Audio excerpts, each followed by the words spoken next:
These are Frank's Red Hot chicken bites. Let's learn how to cook them in the air fryer. Dan Soy Cook. Alright, so these are the chicken bites in the bag. Here's the back of the box, gives you some history. So let's go right to the air fryer. Alright, YouTube, so we have the bites in there. We're going to push it in.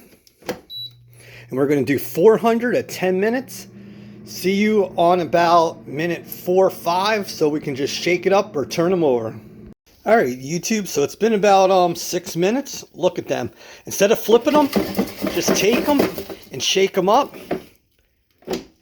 Stick them back in, and we only have 4 minutes at 400. See you at the plate. And there you have it, YouTube. Those Frank's Red Hot chicken bites. And this video is part of Air Fryer Tuesday.